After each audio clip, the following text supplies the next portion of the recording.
Hey everyone, FFJmon here, and welcome back to the channel. In today's video, I have another Pokemon movie review for you guys, and the movie I'm going to be reviewing for you guys today is none other than Pokémon Heroes. So this is the 5th movie in the Pokemon animated movie franchise.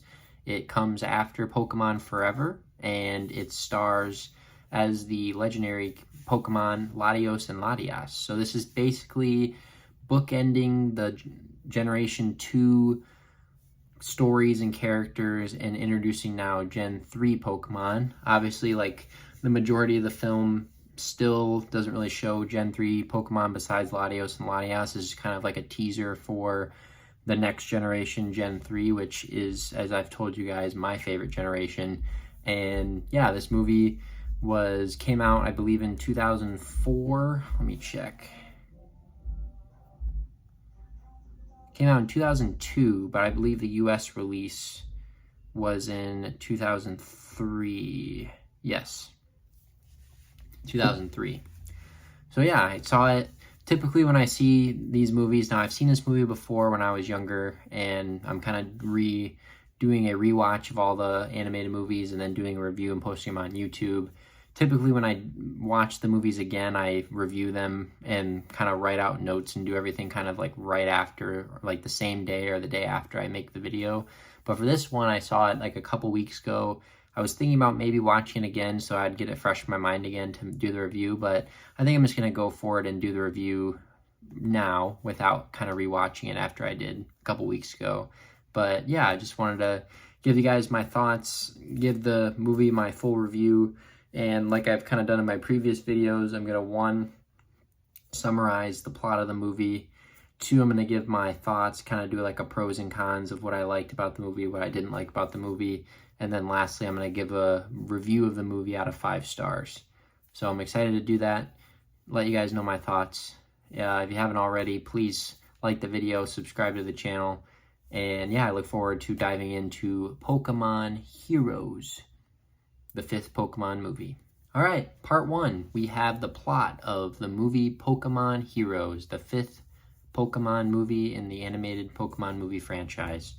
So I don't really have notes. I'm just gonna kind of go off my memory and I did a quick, Wikipedia recap as well. Because like I said, I've seen the movie recently. It was about a couple weeks ago. Typically I do these reviews like right away, but I kind of didn't have time.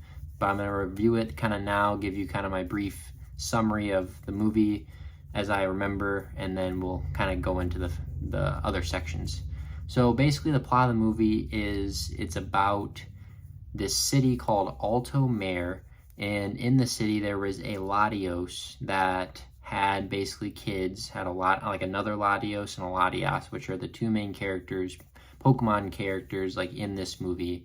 And essentially a while back there was this trainer that had these Pokemon that were kind of terrorizing the city, and essentially Latios like sacrificed himself to protect the city, save it, and I believe also to have water be in the city, because before there wasn't water in it, I believe. And he sacrificed himself, this Latios, to save the city, defeated the trainer and his powerful Pokemon, and as he died, his soul basically became this like stone called the Soul Dew, and it's now like in the city and kind of watching over the city. And then also they built like this weapon that can utilize the Soul Dew in case anyone were to terrorize the city again, which is called like the defense mechanism, I believe is what they call it. So now kind of fast forward to the present, Latios had, kids, or, kids basically. So there's now Latios and Latias that were like the kids to this Latios that passed away. And now this Latios and Latias are kind of guarding the city.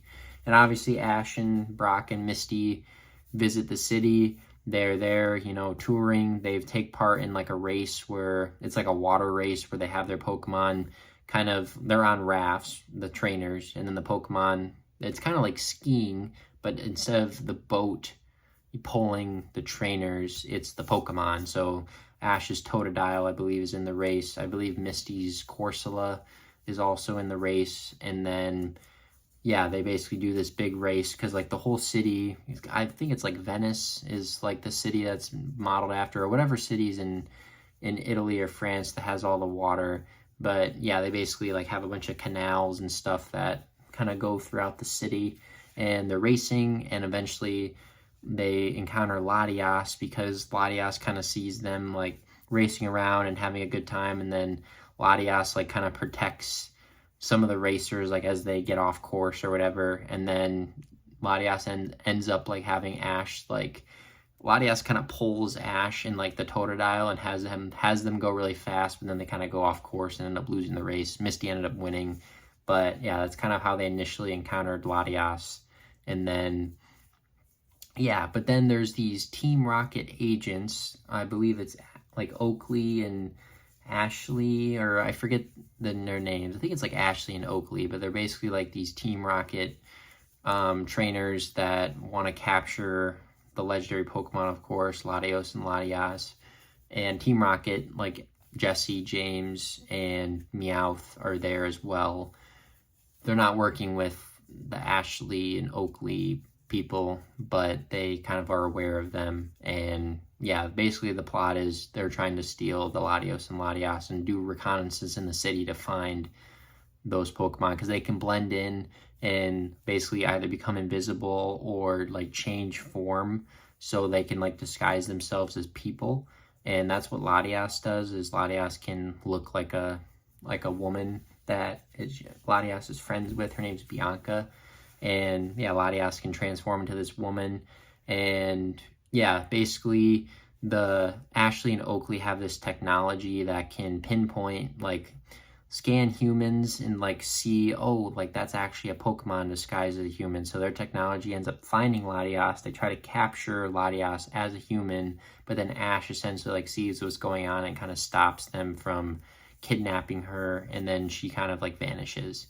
But then eventually Ash like meets up with Bianca, but it's actually the real Bianca, not like the Latias disguised as Bianca. Like Bianca's actually like a person, and Bianca's actually friends with Latias, so that when Latias goes into disguise, typically Latias disguises herself as Bianca because like she knows her and they're friends.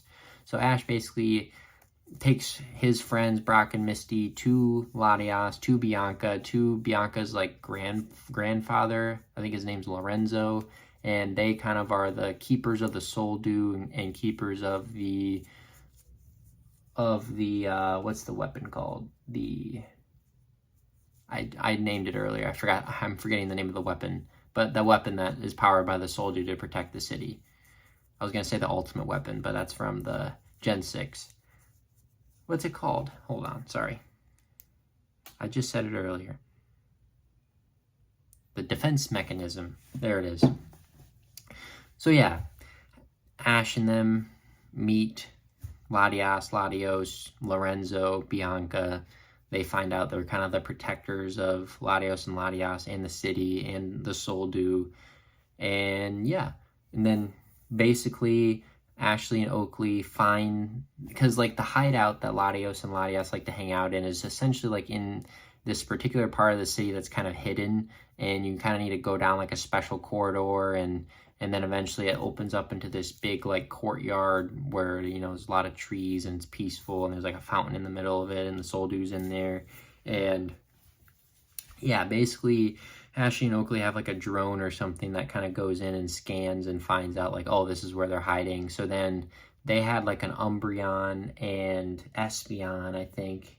Yeah, and then they end up like taking out Lorenzo and then finding Latios and Latias and basically taking them, capturing them to power up the defense mechanism so that they can like kind of control the world. I don't know. Their plan isn't really like well defined. Like their goal is to activate the defense mechanism, but then you don't really know what they're going to do with it. Like I think Oakley, like one of the girls, ends up activating the machine and basically kind of gets power hungry and crazy, but then you don't really know like what their goal is. Like, okay, you have the legendaries, you activated the defense mechanism, but like your goal is to what? Like they like raised a bunch of bars up in the city and they were kind of taking control, but I don't really know what their end goal was. I feel like that wasn't very clear.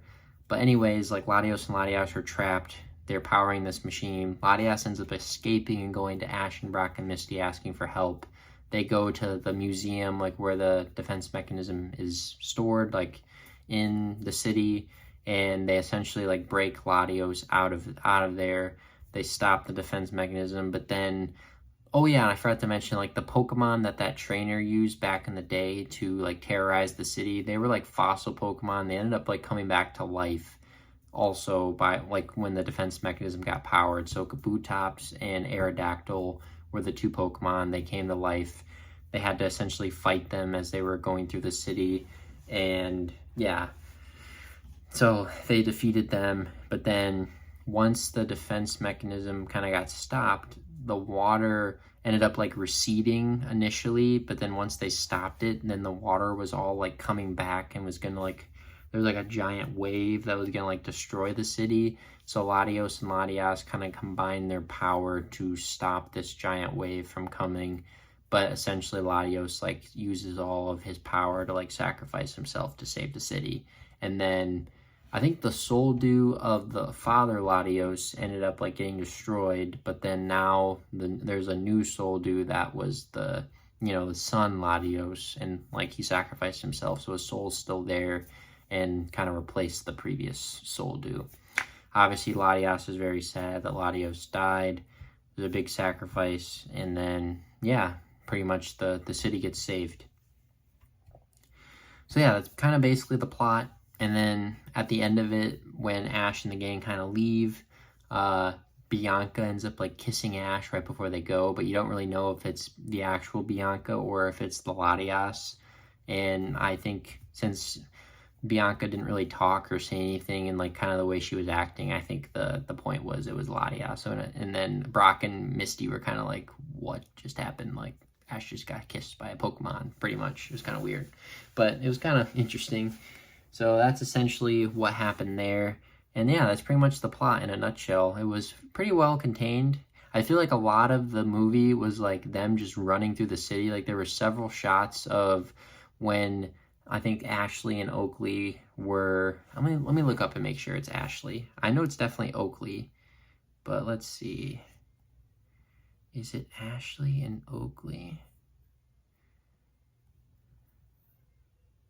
Annie and Oakley, I'm sorry. Annie and Oakley are the Team Rocket girls that try to take Latios and Latias. Anyway, as Annie and Oakley were chasing after Latias, disguised as Bianca, and Ash was like chasing after them, and then eventually once Ash got Bianca and was like running away from them, I feel like there was like a span of, I felt like 5 to 10 minutes of them just running, and then like showing shots of like their viewpoint as they were going down corridors, and oh, I'm going down, I'm taking a left, I'm running, I'm taking a right. Like I feel like there was just a lot of shots of just them like running, meandering through the city, and it was kind of cool, it's kind of cool animation. But also I was just like, okay, I think I've had enough scenes of seeing the corridor over and over again as they're running. But that was just kind of a nitpick. But I guess we'll go into pros and cons now. So I've done the summary, baseline, just summary of the movie. Now we'll go into the pros and cons. What I liked about the movie is that I feel like it was very, straightforward, to the point, had a very like consolidated plot.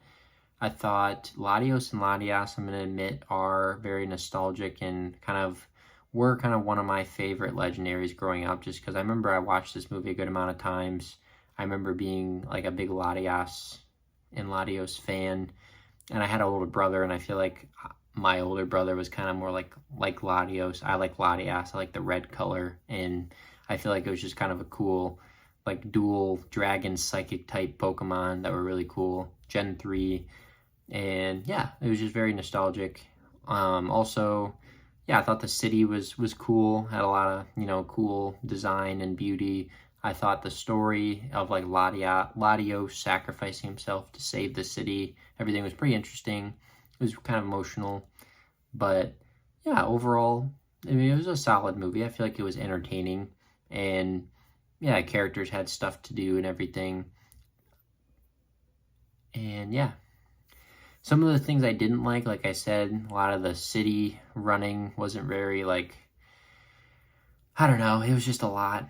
And like I said, the motivations of Annie and Oakley and what they were doing, I feel like didn't really make a ton of sense. I feel like they could have fleshed them out more, or tied it more in with the defense mechanism kind of subplot stuff. Like, you didn't really know what they were doing with it once they achieved their goal.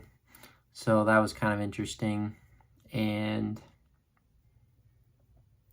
yeah, I mean, I like the whole idea of like Latios and Latias kind of protecting the city and being like the guardians of it and everything. I thought that was cool.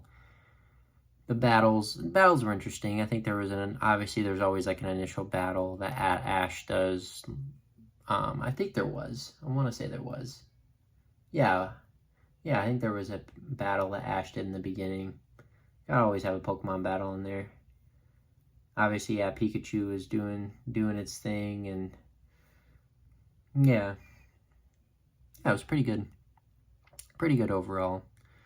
But yeah, also I feel like there's definitely, when you compare it to other movies, it's good, but I think there's other movies that do a better job of kind of making it a little bit more epic. Like, I feel like this was kind of pretty self-contained, kind of stayed safe with the plot. It wasn't too crazy. And, you know, some people like that, and some people, you know, don't want it to be too complicated and have it all kind of work out. And honestly, when I compare this to the previous movie I've seen, like Pokemon Forever, like, it didn't really have like a big like twist or big kind of like, wow, like that's really interesting, or kind of makes you think about it. Like, I don't know, I feel like after seeing that movie, I didn't really have to think too hard about kind of what happened. And maybe that's all right. Like, maybe it's nice that it's just kind of straightforward.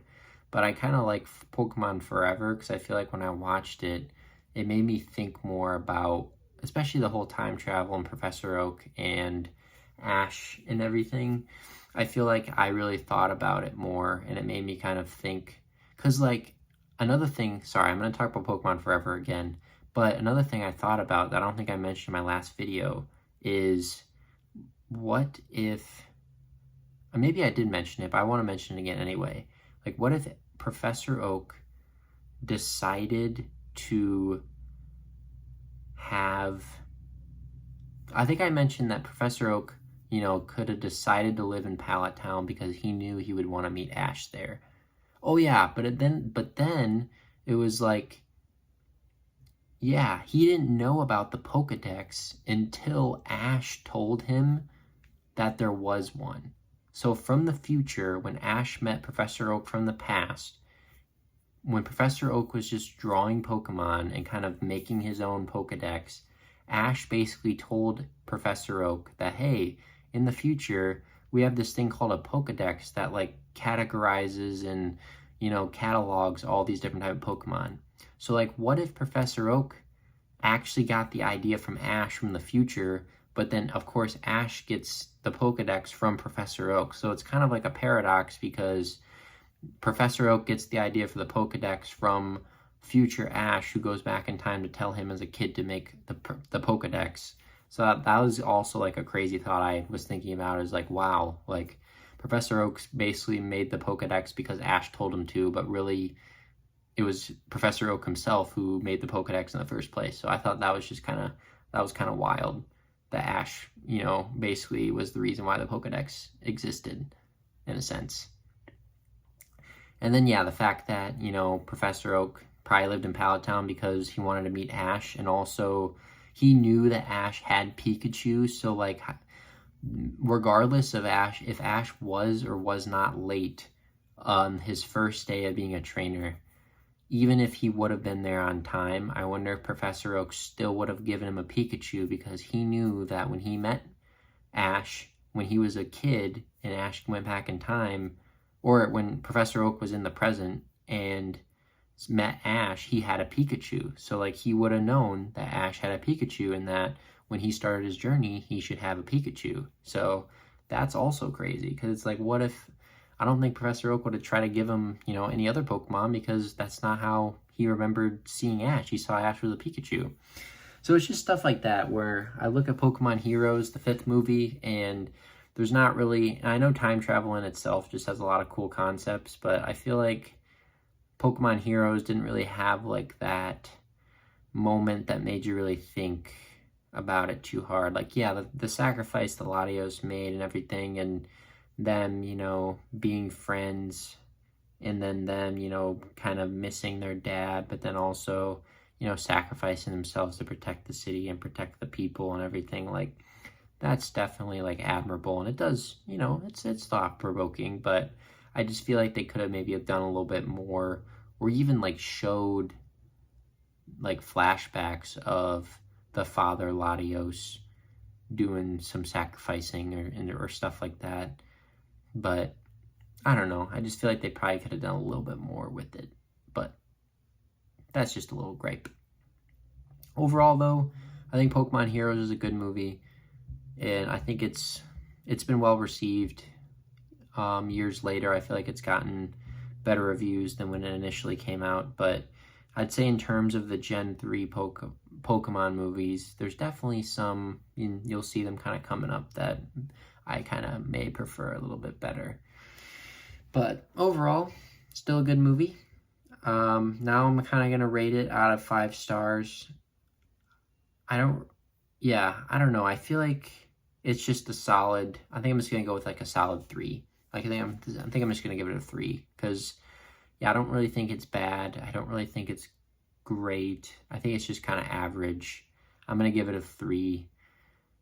And, yeah, I feel like that's pretty fair. I don't think it quite deserves like a 2.5. I feel like a 3 is kind of a safe number out of 5. So, yeah, I'm going to give it a 3. So that's Pokemon Heroes.